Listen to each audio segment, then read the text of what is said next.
감사드립니다.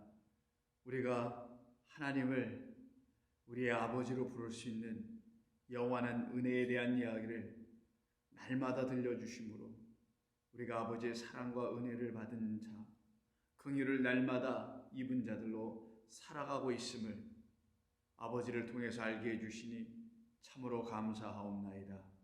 오늘도 저희들에게 들려주시는 아버지의 사랑 이야기가 우리에게 힘이 되고 소망이 되고 살아있음에 대한 감사함이 되게 하여 주시옵소서. 예수님의 이름으로 기도드립니다. 아멘. 자, 하나님 말씀 나눕니다. 오늘은 누가복음 15장 11절부터 마지막 32절까지입니다. 누가복음 15장 11절 이하 32절입니다. 본문이 좀 깁니다만은 오늘은 전체 본문 한번 같이 읽고 또 한번 들어보시기 바랍니다.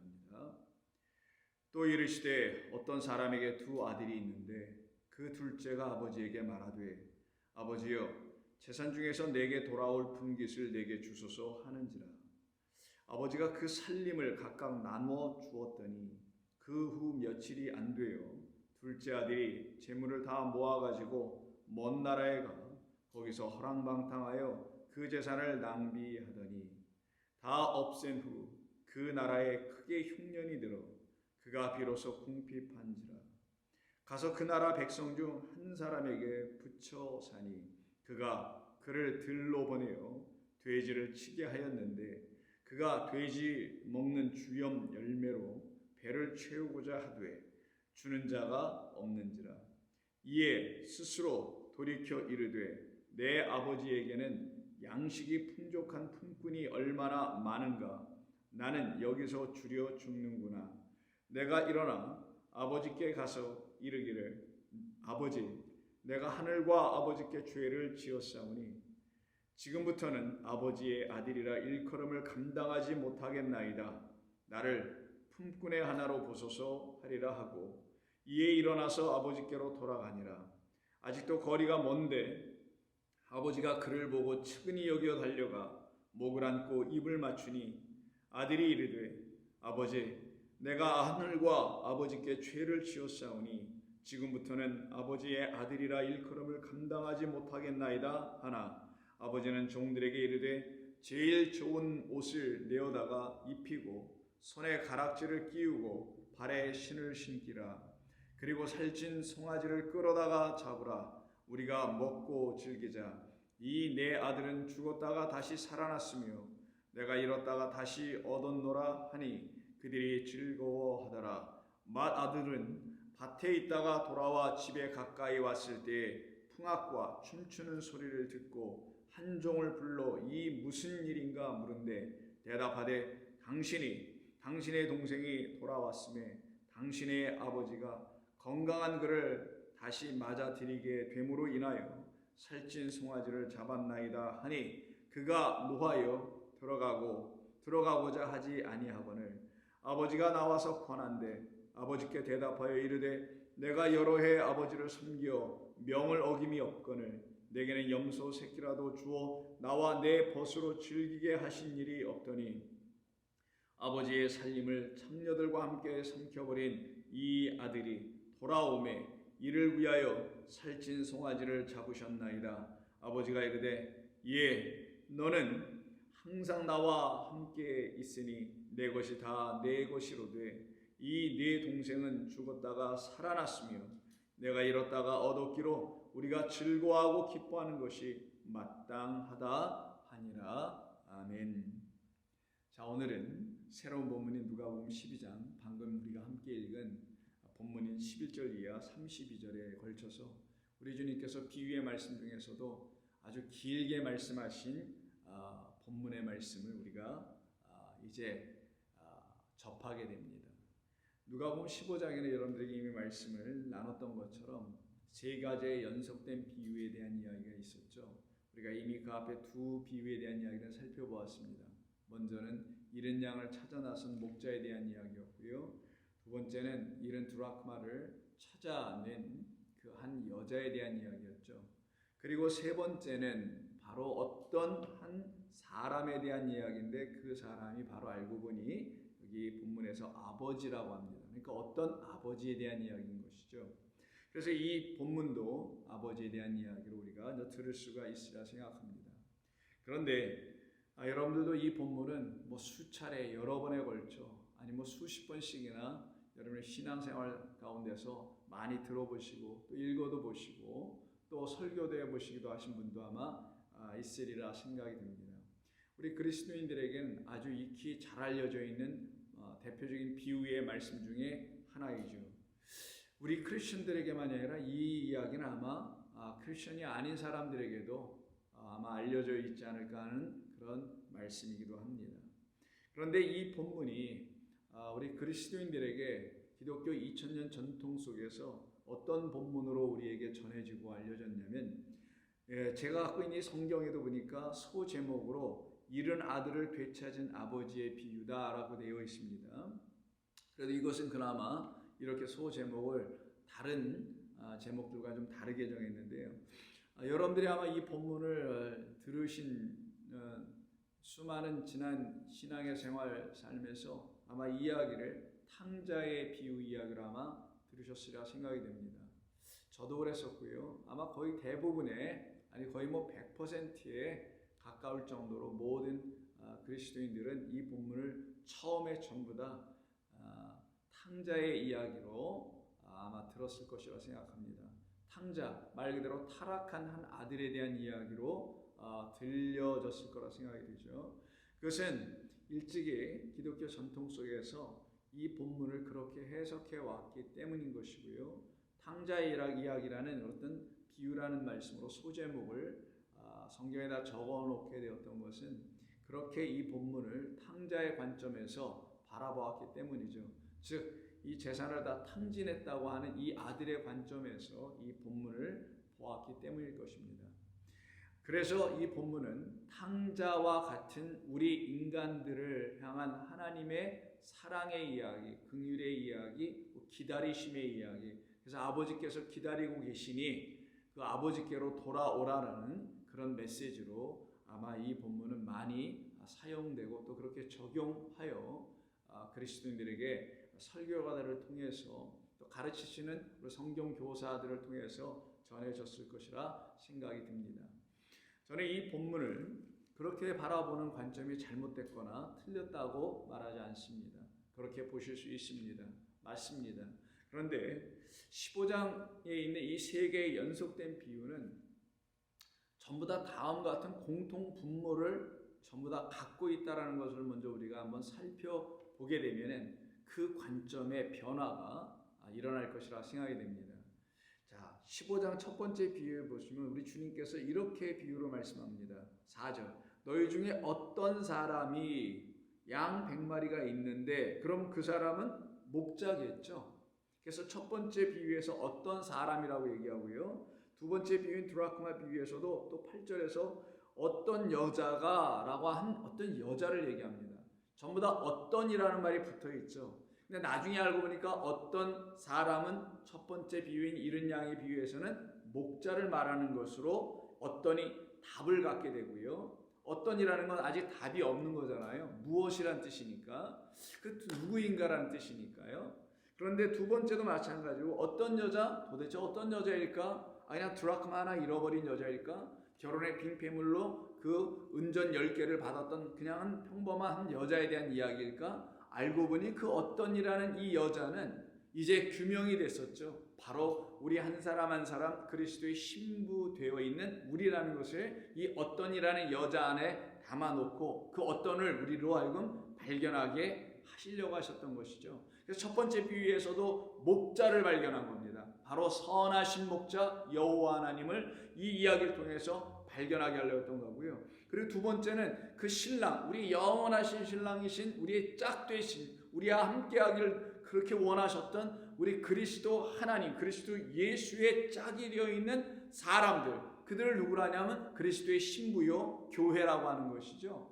그 신부요 교회된 저와 여러분 성도 한 사람 한 사람을 이 어떤 여자를 통하여 우리 주님 말씀하시려고 하는지라는 것을 이제 답으로 듣게 되어서 그 어떤이라는 문제들이 다 풀려지게 됐습니다.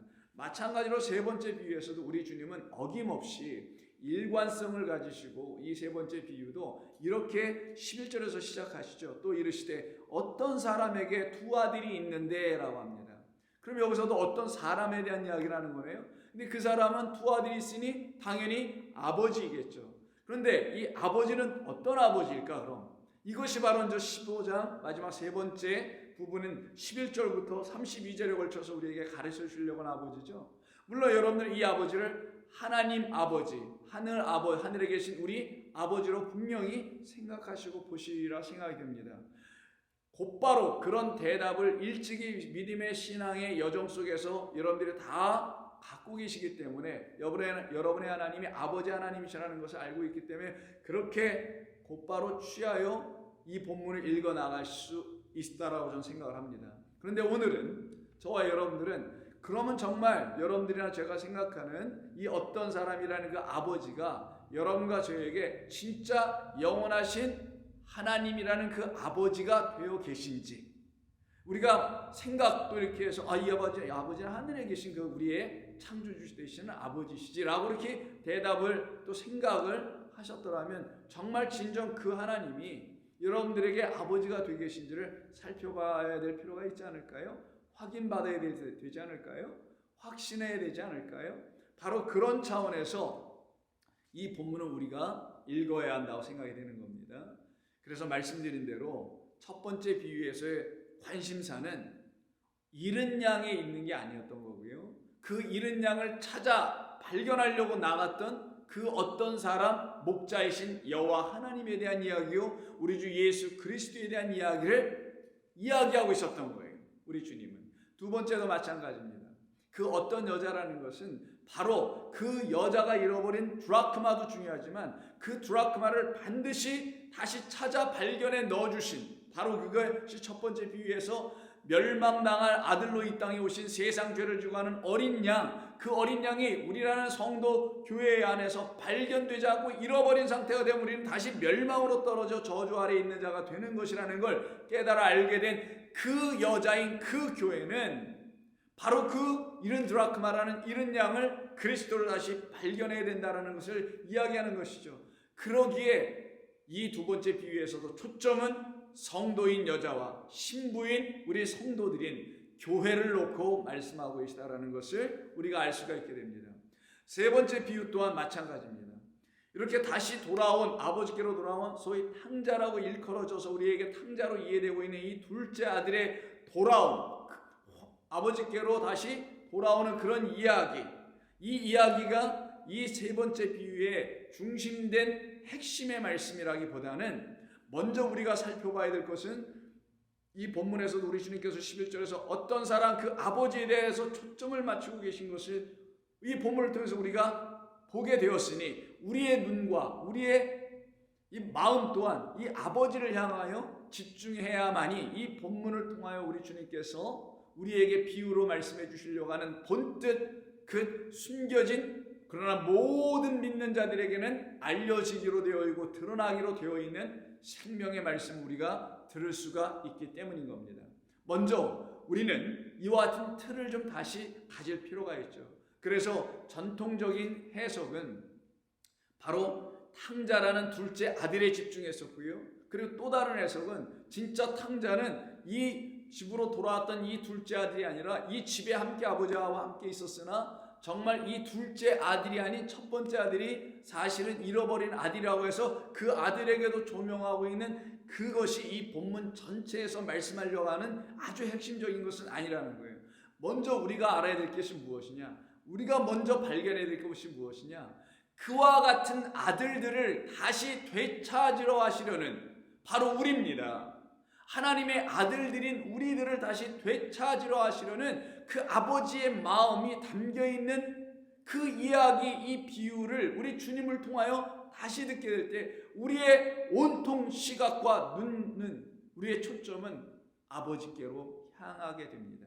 그때 그 아버지로 말미암아 그 둘째 아들이 돌아오게 된 거고, 또한 그 아버지로 말미암아 아직 돌아오지 않게 된 그 첫째 아들도 돌아와야 한다는 것을 가르쳐주는 것이 이 본문의 이야기인 것이죠.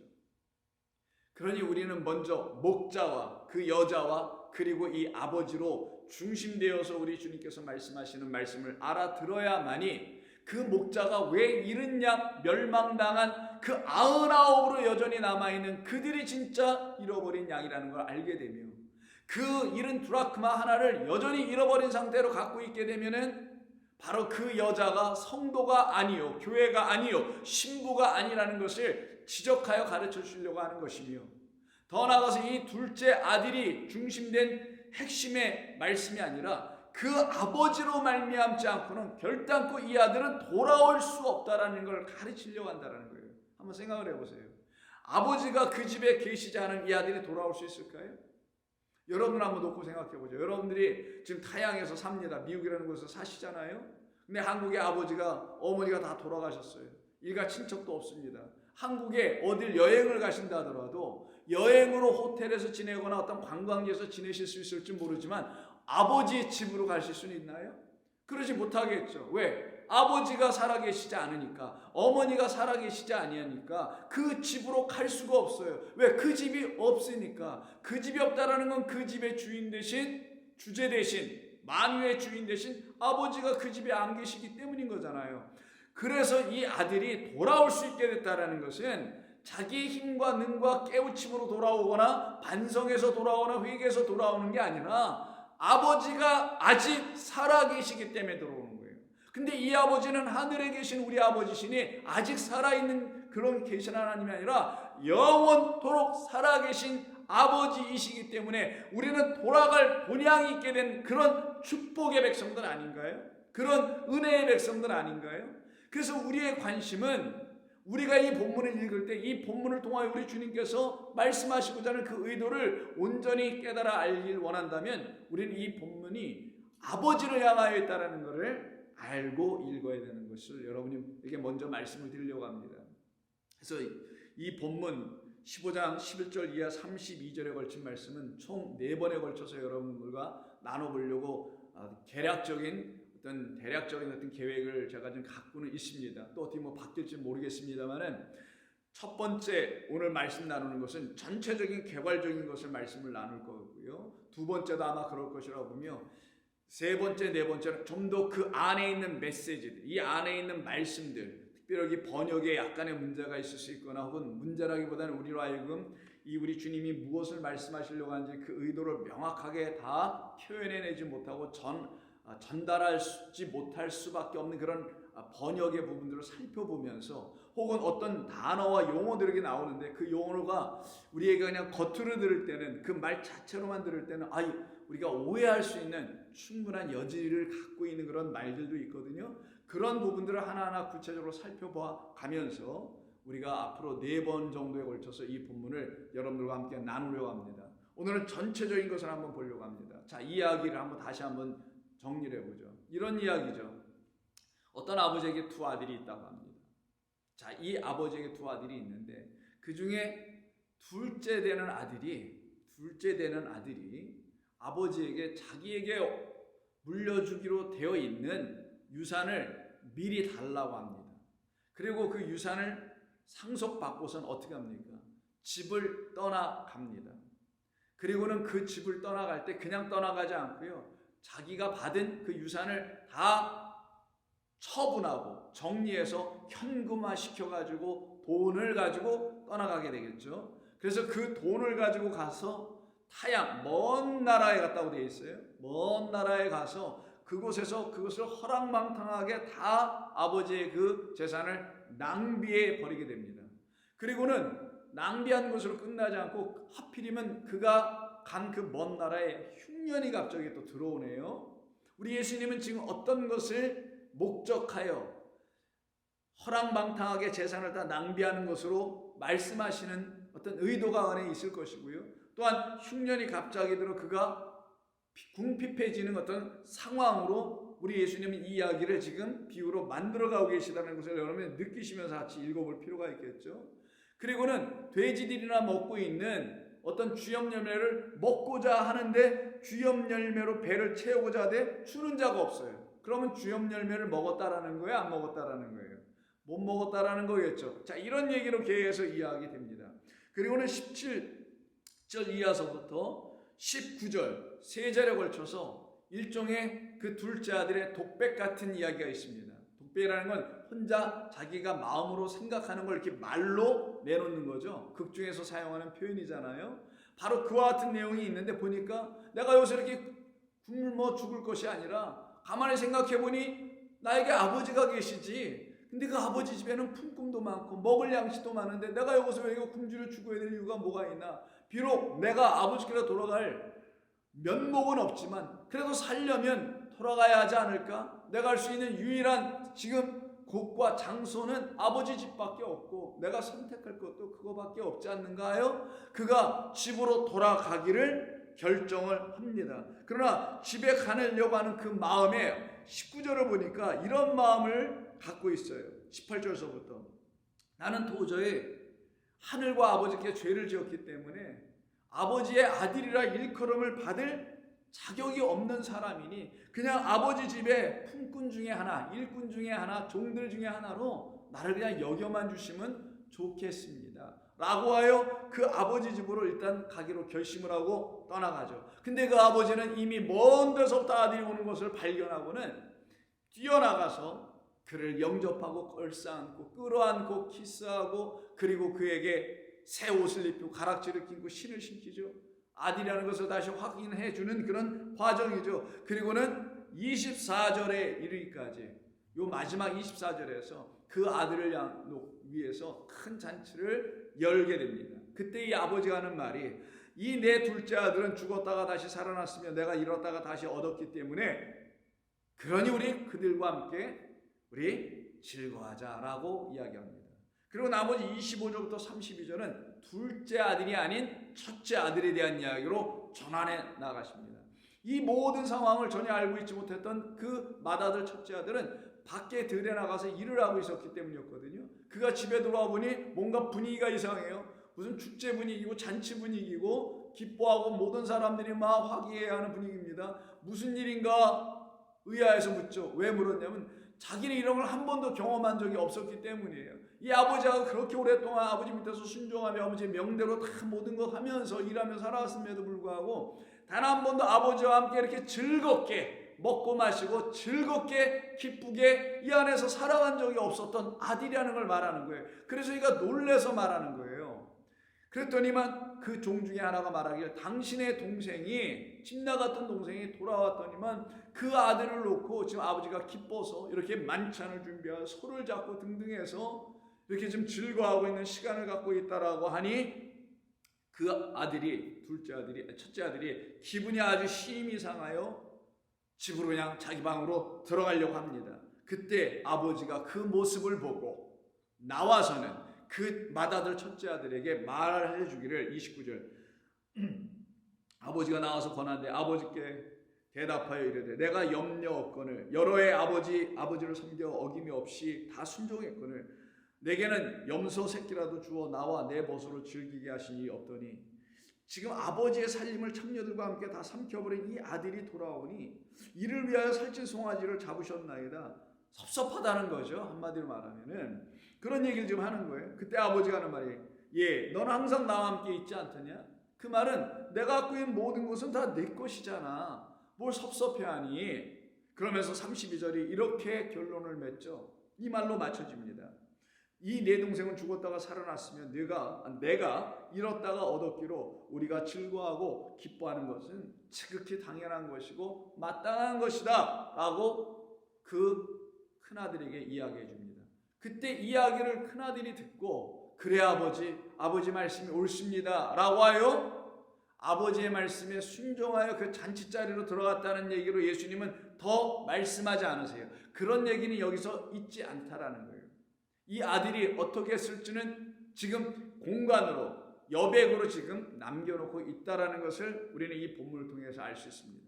그러면 우리는 이 본문을 통해서 먼저 우리가 관심을 갖고 봐야 될 것은 이 탕자라고 지금 이야기되고 있는 둘째 아들도 아니고 그리고 이렇게 아버지에게 섭섭한 마음을 가지고 불만을 토로하고 있는 이 첫째 아들에 대한 이야기도 우리가 첫 번째로 우선적으로 관심을 가져야 될 것이 아니라 우리가 1차적으로 우선적으로 관심을 가져야 될 것은 바로 아버지라는 사실입니다. 이 본문 11절부터 32절까지 여러분이 읽어보시는 가운데 아버지라는 단어가 한국말로 써 있는 것을 쭉 한번 찾아보시면서 그 횟수를 세어보면 대략 한 15번 정도 쓰여졌다는 것을 보게 될 것이며, 첫째 아들이든 둘째 아들이든 좌우지간 아들이라는 말이 쓰여진 건 대략 거기에 한 반 정도 되는 8에서 한 7, 8번밖에 나오지 않습니다. 즉 누가는 이 본문을, 우리 주님의 비유의 이야기를 누가만 이걸 기록하고 있거든요. 누가의 손을 통하여 우리 하나님께서 우리에게 이걸 들려주시는 거겠죠. 그때 이 누가복음에서 기록된 이 아버지에 대한 이야기가 왜 중심이 될 수밖에 없는지를 이 아버지란 말의 횟수를 통하여서도 우리는 금방 알 수가 있게 되지 않겠습니까? 무려 15번 이상을 사용했다는 것은 이 본문 전체의 주제는 아버지라는 것을 말씀하는 겁니다. 근데 이 아버지가 어떤 아버지인가요?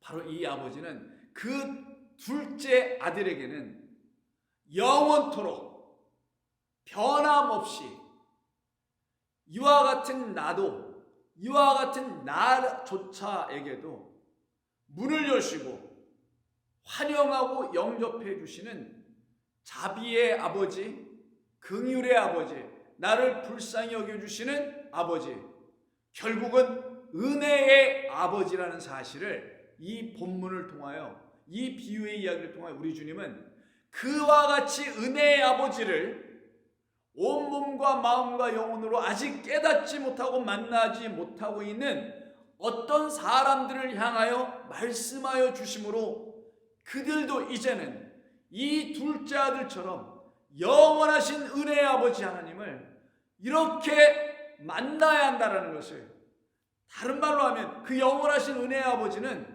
아직 아버지께로 돌아오고 있지 못하는, 마치 누구처럼 이야기 속에서는 맏아들과 같은, 첫째 아들과 같은 어떤 부류의 사람들에게조차도 이 말씀이 반드시 적용돼요.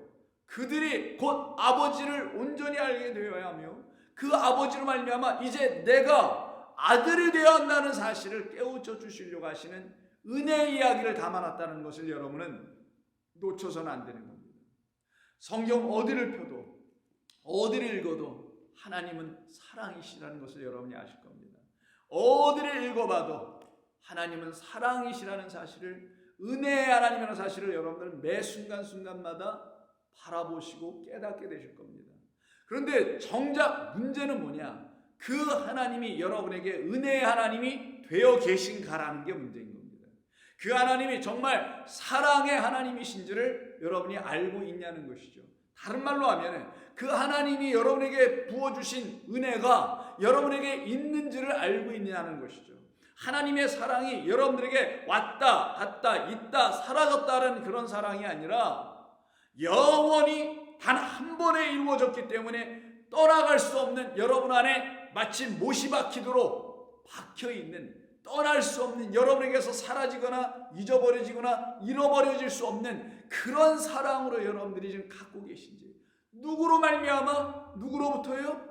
그래요, 아버지라는 그 여러분을 지으신, 저를 지으신 창조주 하나님으로부터 저와 여러분들이 한없는 은혜를 받고 있다는 사실을, 한 번 받고 끝나는 게 아니에요. 내 은혜가 내게 족하다는 거 알려주시려고 매 순간순간마다 나에게 풍족함으로 채워주시는 유일한 것은 아버지의 은혜밖에 없음을 알게 된 첫 번째로 받은 그 은혜로부터 끝까지 평생토록 받아야 될 하나님의 은혜가 무엇인지를 알고 있는 사람들은 그 은혜의 출현점은, 기원은 오직 아버지 하나님밖에 없습니다. 그래서 그 하나님을 우리가 비로소 누구라고 부를 수 있다고요? 어떤 사람이라고 하지 않고요, 이제 모르는 타인이 아니고요, 아버지가 되는 거예요. 아버지라는 것은 내가 아들이 되었기 때문에 아버지라고 부르는 겁니다. 그 하나님의 아들이 아닌 것, 아들도 아니거나 아들이라는 것이 아직 확신도 없거나 아들됨이 무엇인지를 모르기 때문에 그 아들됨에 대한 확신이 없게 된 사람들은 아버지라고 부를 수 없는 거겠죠. 그냥 교회에서 하나님의 아들입니다, 자녀들입니다, 아들과 딸들입니다 라고 말하는 말을 많이 듣다 보니 그냥 그런 말을 사용하는 그런 식의 믿음 생활은 우리에게 더 이상 요구될 수가 없기 때문이잖아요. 그래서 오늘 본문에서 우리는 알아야 되는 거예요. 이 둘째 아들은 아버지의 아들이라고 부름을 받을 수 있는 자격이 없음을 알고 있는 아들이었다라는 거고요. 첫째 아들은 나는 여전히 아버지의 아들이라고 일컬음을 받을 수 있는 아들이라고 스스로 생각하고 있다는 거예요. 그래서 그가 하는 말이 뭡니까? 나는 아버지 집에서 모든 거 다 했지 않습니까? 아버지가 시키는 대로 다 했지 않습니까? 이게 진짜 아들인가요? 아버지의 집에서 아버지의 일을 맡아서 열심히 일하고 하는 것이 아들이 하는 일인가요? 세상의 아들들은 그런지 모르겠어요. 세상의 아버지와 아들 관계는 그런지 모르지만 하늘에 계신 아버지와 그리고 그 하늘에 속하 있는 하나님 나라 안에 있는 그 아들들은 그러지 않거든요. 아버지가 시키는 대로 아버지의 집에 일을 하는 건 그 집의 품꾼 종들이라는 거란 말이에요. 아버지의 아들들은 관세나 국세를 내지 않는다고 우리 주님 말씀하신 것처럼 모든 것들로부터 완전히 자유로워지는 거예요. 즉 세를 낸다는 그 말씀을 비유해서 말씀하신 것처럼 거기로부터도 자유로워지는 거고요. 종들로서 해야 되는 그런 어떤 수고, 땀 흘림, 애씀 여기로부터도 자기는 떨어져 나와 있는 거예요. 왜요? 아버지께서 다 해주셨기 때문에 아버지께서 당신의 영원하신 생명을 우리에게 주시려고 아들을 통하여 그리스도 예수님을 통하여 우리에게 그 세를 성전세 속전 반세기를 내지 않도록 다 이루어 우리가 이제 온전히 하나님과 아버지와 하나가 된 한 세계를 가지고 있는 자들이라는 사실을 알게 해주셨기 때문이죠. 그래서 우리가 더 이상 그런 수고 애씀 하지 않게 되는 거예요. 그가 나를 위해서 십자가에서 수고하셨기 때문에 영원한 단 한 번에 드리는 제물이 되어 우리를 위하여 휘장을 열어주신 그 수고 그 일을 다 완성하여 끝내주셨기 때문이었잖아요. 이것이 무엇인지를 죄인의 자리에서 허물의 자리에서 신음하고 있었던 자들, 자격 없음을 알고 있었던 자들에게 그 말씀이 빛으로 비춰줄 때 거기서 어떻게 됐습니까? 그 빛을 보고 어둠에서 자기의 신음에서 자기의 한계에서 자기의 무지에서 나오기 시작했던 거 아니었던 거예요. 바로 그들에게 하나님은 아버지가 되시는 거예요. 그래서 아버지와 아들은 이제 더 이상 둘로 나누어져 있지 않게 되는 거예요. 하나인 겁니다. 그래서 아버지와 아들은 같은 거예요. 여러분 그렇잖아요. 여러분의 자녀들이 있으면 그 자녀들이 여러분하고 딴 사람입니까? 아니잖아요. 같은 거잖아요. 여러분의 분신과도 같은 거잖아요. 아니 여러분 자체이기도 한 거 아니겠습니까? 그게 자식에 대한 이해 아닌가요? 마찬가지예요. 자격 없음을, 아버지께로 갈 자격이 없음을 철저히 깨달아 알게 되는 과정이 있는 이 아들들만이 그 아들들을 누구로 알려준 거예요? 장녀들과 함께 허랑방탕했다고 큰아들의 입을 통해서 말은 했지만 그렇게 자격이 없는 자라는 사실을 알게 해주기 위한 하나의 메타포, 은유적 표현이었던 것이지 다른 의미는 아니란 말이에요. 그런 자격 없는 나이지만 자격 없을 수밖에 없는 나라는 사실을 그 허랑방탕이라는 과정을 통하여 철저하게 깨달아 알게 된 사람들, 똑같이 허랑방탕하고 살아가지만 그걸 깨닫지 못한 자들도 있는데 허랑방탕했지만 그것을 깨달아 알게 된 사람들만이 하나님이 그들에게 주신 그 인생을 통하여 허랑방탕한 헛된 것을 놓고 살아가려 했던 그 인생을 통하여 이제 알게 된 사람들, 나 자격 없는 자구나. 그 과정을 통하여 알게 된 그들이 아버지께 돌아오면서 하는 말이 저는 아버지께로 돌아가지 않을 수가 없는 자이지만 아버지밖에 제가 아버지의 집 외에는 제가 갈 곳이 없는 자. 그래서 제가 왔긴 했습니다만 저는 아버지의 아들이라고 불리울 자격이 전혀 없습니다. 라고 하는 그가 이제 아버지의 아들이라고 불릴 수 있는 자격을 비로소 주시는 그 아버지를 만나게 되는 거예요. 모든 건 지금 아버지가 하시는 겁니다. 살림도 아버지가 내어줬어요.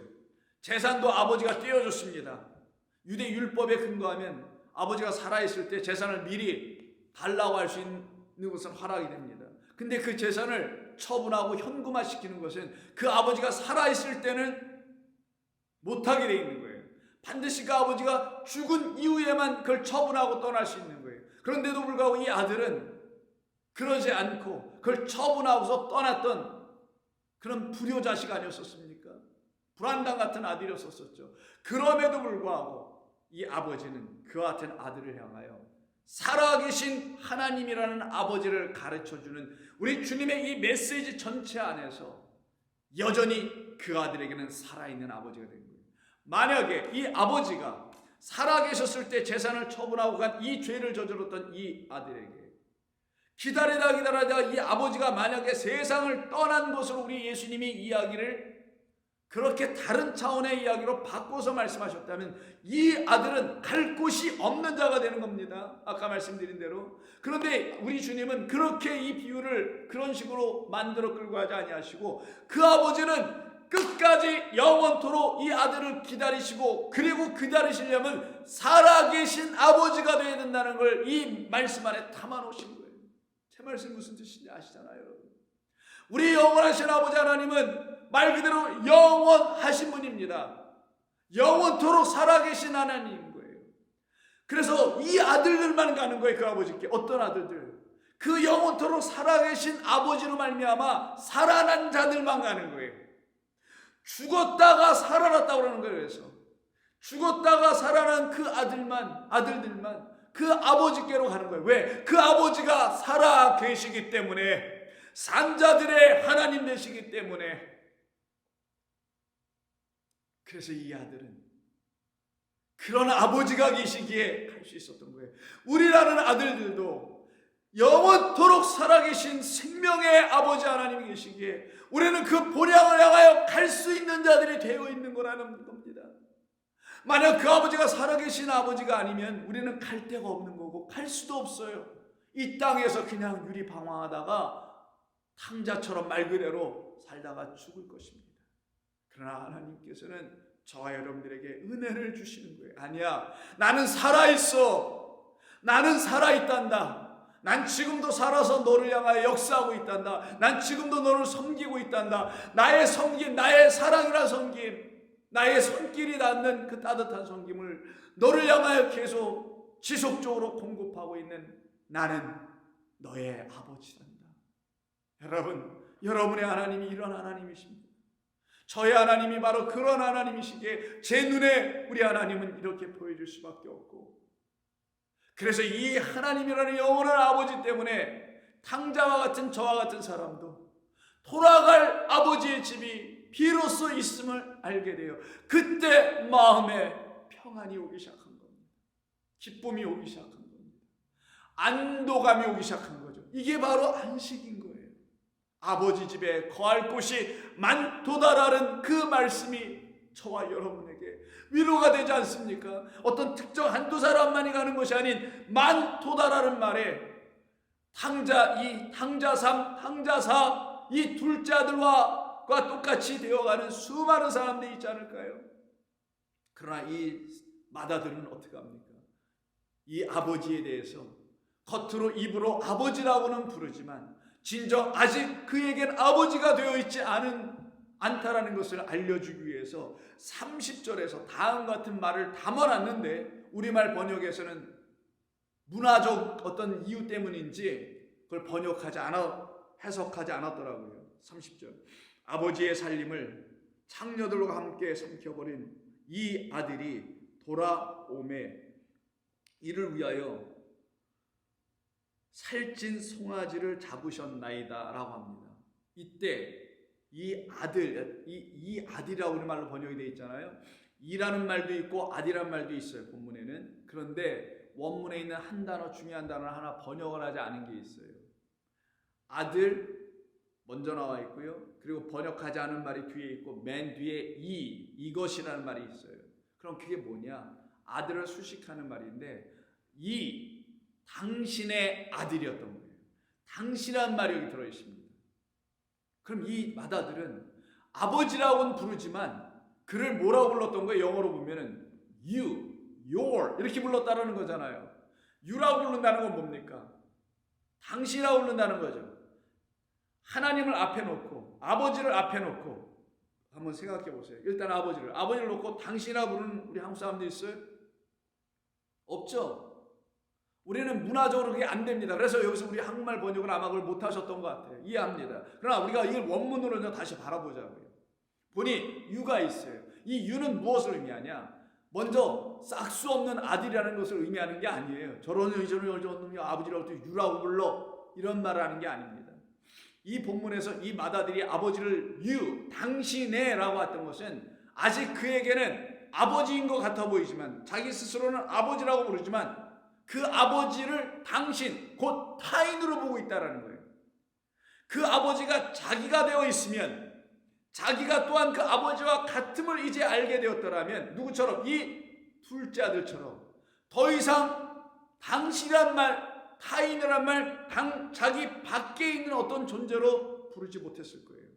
여러분들이 어떤 분을 볼 때, 어떤 분을 만날 때 그분 하다가 당신, 유 이렇게 말할 때가 있을 수 있죠. 그렇게 쓸 수 있는 것은 그 어떤 타자가, 타인이 전부 다 당신, 여러분들과 무관할 때 쓰는 표현 아닙니까? 그리고 또 하나는 여러분의 눈에 보이고 밖에 이렇게 드러나 있기 때문에 그렇게 부를 수밖에 없는 것 아닌가요? 그런데 만약에 그 당신이라고 생각하는 어떤 분이 여러분의 안으로 들어와 계셔서 여러분과 이미 하나가 되어 있는 어떤 분이 되어 있다면 그를 어떻게 유라고 부를 수 있냐고요? 뭐라고 불러야 되겠어요? 그때는요, 그 유가 뭘로 바뀌어집니까? 나로 바뀌어지는 거잖아요. 그 유는 곧 나요. 나는 또 당신 유유가 되는 거. 이게 서로 하나됨이 되는 거잖아요. 이 일이 아직 이 가운데 일어나지 않게 된 거, 이 맏아들에게는. 그래서 이 아들에게는 이 아버지가 입으로는 아버지지만 그에겐 진정 하늘의 그 아버지라는 아버지가 되어 계시지 않은 자라는 걸 가르쳐 주려고 우리 예수님은 굳이 이렇게까지 말씀하고 계신 우리는 알아야 하는 겁니다. 그럼 왜 이 사람이 이렇게 되지 않은 것인가? 그리고 어떻게 이 맏아들이 아닌 둘째 아들 허랑방탕하게 큰형의 맏아들에 의하면은 창녀들과 함께 다 탕진했다라고 말하고 있는 이 둘째 아들은 어떻게 이 아버지에게 이렇게 사랑받고 은총받는, 또 그에게는 은혜의 아버지, 사랑의 아버지를 만날 수 있어서 이제 아버지와 영원토록 하나가 되고 함께 살 수 있는 그런 아들이 될 수 있게 된 것과 그렇지 못하게 된 것은 도대체 무엇 때문에 그렇게 된 것인가? 그것을 우리에게 잘 설명해 주는 것이 있어요. 그건 다름 아니라 로마서를 한번 보시게 되면 다음과 같은 이야기가 있습니다. 로마서 한번 보실까요? 8장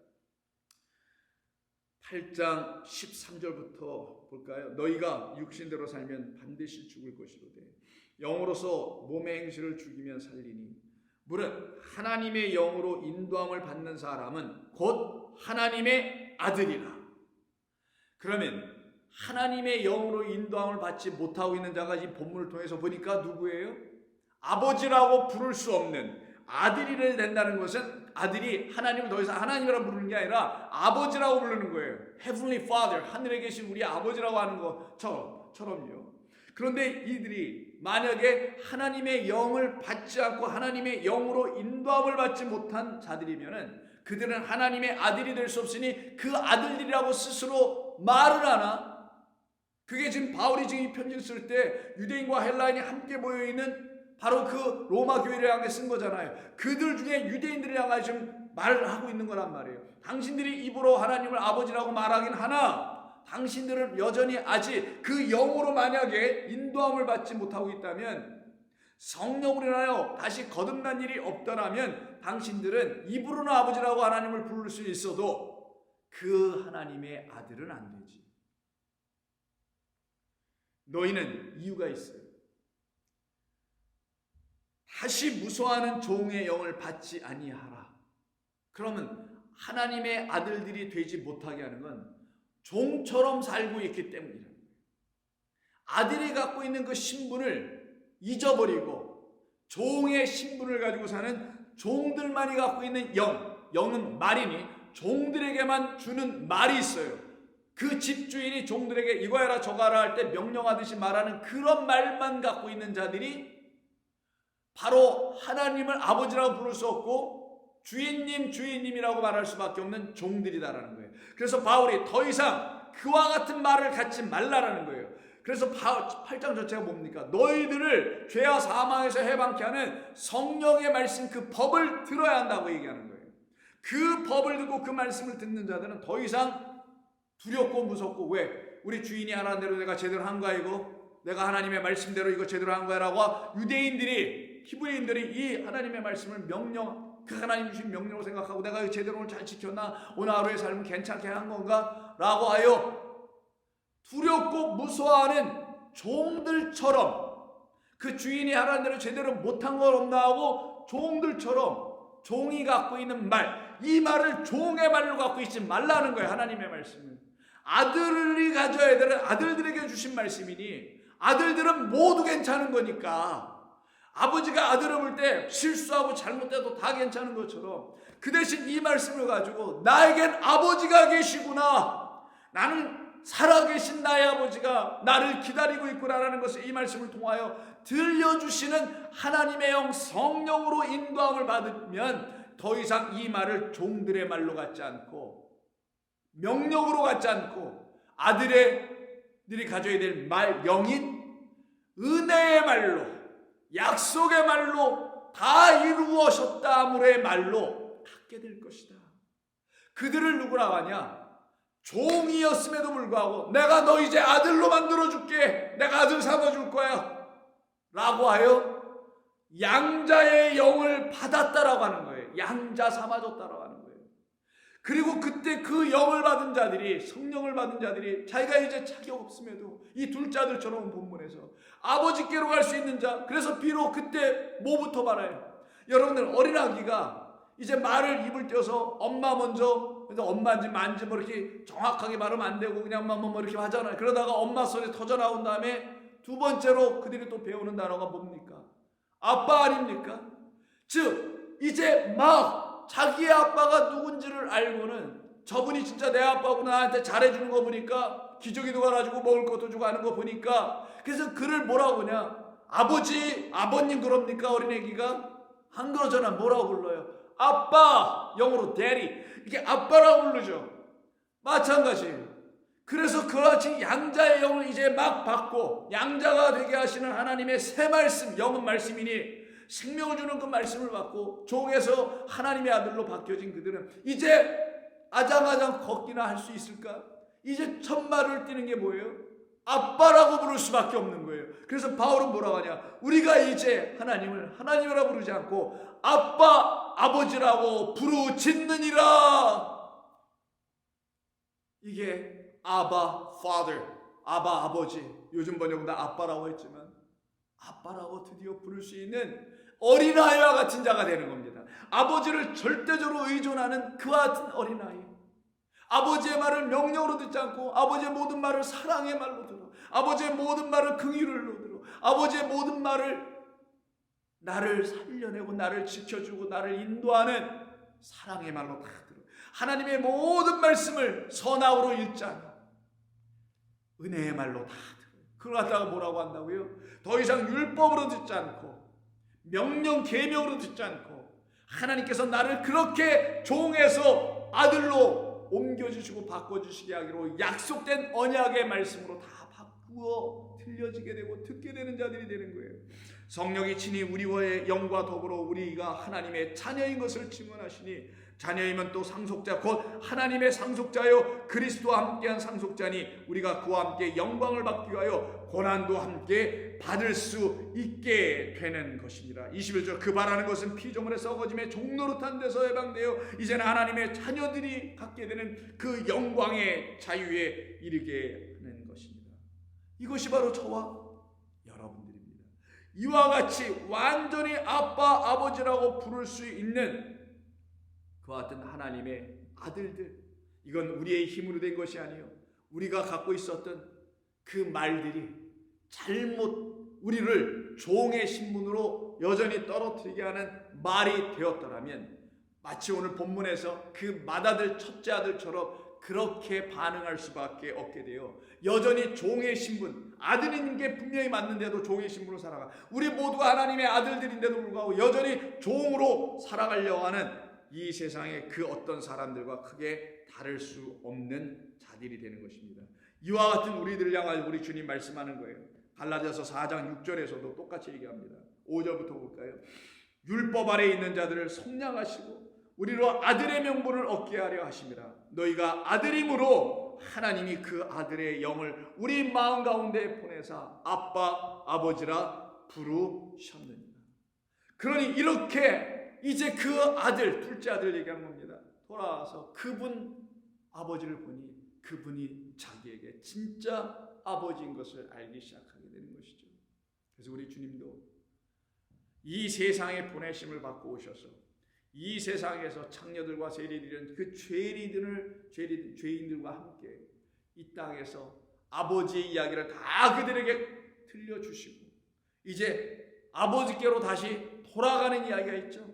그게 바로 겟세마네 동산에서 이제 우리 주님이 기도하시고 곧 십자가를 지고 죽으시고 아버지께로 가시게 되는 이야기가 있잖아요. 그것은 저와 여러분 모두도 똑같이 그렇게 해야 하고 그렇게 될 수밖에 없다는 걸 보여주신 하나의 사건이지 않습니까? 그때 우리 주님께서 마가복음 14장을 보시게 되면은 우리 주님께서 하나님께 나아가서 기도하실 때 뭐라고 기도하시냐? 36절입니다.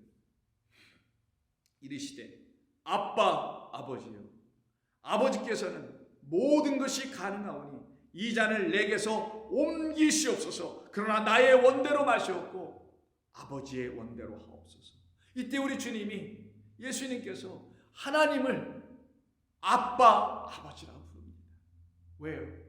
우리 주님에게 하나님은 아버지시라는 사실을 우리 주님은 아셨기 때문입니다.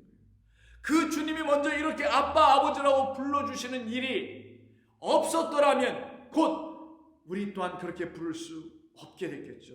그 말은 우리 주님이 그렇게 하나님을 아빠 아버지 아바 파더라고 부르실 수 있었던 것은 그가 하나님의 아들이었다라는 걸 우리 모든 세상의 사람들에게 가르쳐 주신 것입니다. 그가 하나님의 아들이라는 것을 통하여 우리도 하나님의 아들이 될 수 있는 양자 되게 하시는 하나님의 은혜가 있었다는 것을 비로소 알 수가 있게 되는 것입니다. 그러니 우리들은 이제 우리의 생각과 우리의 마음으로 살아갈 수 있는 자들이 아닙니다. 우리는 오직 우리를 이렇게 부르시고 지금도 기다리시고 계신 그 아버지로만 살아가는 거예요. 왜요? 우리에게는 이 땅에 아버지가 없기 때문이에요. 우리에게 아버지는 육신을 도모하게 하는 아버지들이 계시죠. 그러나 우리에게 진짜 아버지는 영원하신 그리고 영원토록 은혜로 기다리고 계시고 자비의 마음으로 기다리고 계신 저와 여러분들의 아빠, 아버지 한 분밖에 없으시기 때문이에요. 그래서 우리 주님은 마태복음 23장 9절에서 땅에 있는 자를 아버지라 하지 말라. 너희의 아버지는 한 분이시니 곧 하늘에 계신 이시니라. 하늘에 계신 이를 누구라고 해요? 하늘에 계신 아버지. 하늘들이 되어 있는 더 이상 땅으로 묶이지 않고 하늘에 속해 있는 그 아들들에게만 하나님은 아버지 되신 것을 알게 될 거고 그들은 더 이상 어디에서도 그와 같은 아버지를 발견할 수 없음을 신합니다. 나 같은 죄인도, 나 같은 탕자 같은 자도, 나 같은 자도 하나님은 당신의 재산을 갖게 하시고는 그 재산을 다 탕진하는 과정을 통하여 결국은 아들로 삼아내시는 놀라운 사랑의 하나님이라는 것을 알게 되기 때문입니다. 그래서 오늘 본문에서 이 아버지를 향하여 다시 돌아가야 되겠다고 새 마음을 갖게 된 이 둘째 아들이 17절 이하에서 스스로 독백하며 자기의 마음 안에서 이야기하는 게 있었다고 그랬죠. 그때 18절을 보시면 이렇게 얘기합니다. 내가 일어나 아버지께 가서 이르기를 아버지 내가 하늘과 아버지에게 죄를 지었습니다. 또 말합니다. 20절 진짜 가서는 이에 일어나서 아버지께로 돌아가면서 하는 얘기가 뭐예요? 나는 하늘과 아버지에게 죄를 졌다고 똑같이 얘기해요. 21절 아들이 이르되 아버지 내가 하늘과 아버지께 죄를 지었습니다. 왜 예수님은 하늘과 아버지께 죄를 지었다고 이 둘째 아들의 입을 통하여 이렇게 자백하며 돌아오며 그렇게 그의 입을 통해서 말하게 하신 이유가 뭘까요? 이 둘째 아들에게 그 아버지는 더 이상 땅의 아버지가 아니라 하늘의 아버지라는 걸 가르쳐 주려고 한 거예요. 이 땅의 아버지를 통해서 하늘의 아버지를 안 게 아니라 하나님의 영 성령을 통하여 인도함을 받게 된 그 둘째 아들과 같은 그런 아들들은 모두 다 이와 같이 하늘과 그리고 하늘이라는 그 아버지께, 이스라엘 사람들에게 하늘은 하나님이란 말이에요. 하나님을 감히 부를 수 없어서 하늘이라고 하는 것뿐이니 하늘 곧 그들의 하나님이 누구다? 아버지시다. 그래서 하늘과 아버지라고 둘로 나눠 얘기한 게 아니라 하늘 곧 아버지께, 그 하늘에 계신 진짜 나의 아버지께 내가 죄를 지었습니다. 그래서 다윗이 시편 51편에서 나는 오직 하나님께만 범죄했다고 하는 겁니다. 바로 이와 같이 자기에게 정말 아버지가 누구인지를 알게 된 사람들은 그 아버지가 살아계심을 알고 그 아버지가 은혜로 나를 기다리고 계시다는 걸 알고, 그래서 그 은혜의 이야기를 당신의 아들 그리스도를 통하여 우리에게 전해주신 은혜의 복음을 주신 아버지라는 사실을 알게 될 때, 맏아들, 첫째 아들, 여전히 율법 아래 종로로 타고 있는 그 아들과 같지 않고 그리스도의 그 아들의 자유의 복음, 성령의 해방의 복음, 은혜의 복음을 듣고 아버지께로 지금도 걸어가고 있는 수많은 생명 가진 아들들이 이 땅에 있을 줄로 생각합니다. 그들이 바로 여러분들이고 저임에 하나님께 감사와 기쁨과 찬송을 드립시다. 아버지 하나님 고맙습니다. 오늘 저희들에게 들려주신 이 말씀을 통해서 우리의 영혼들이 기쁨을 얻고 생명을 얻고 감사함을 갖는 종들이 되게 하여 주시옵소서. 예수님의 이름으로 기도드립니다. 아멘.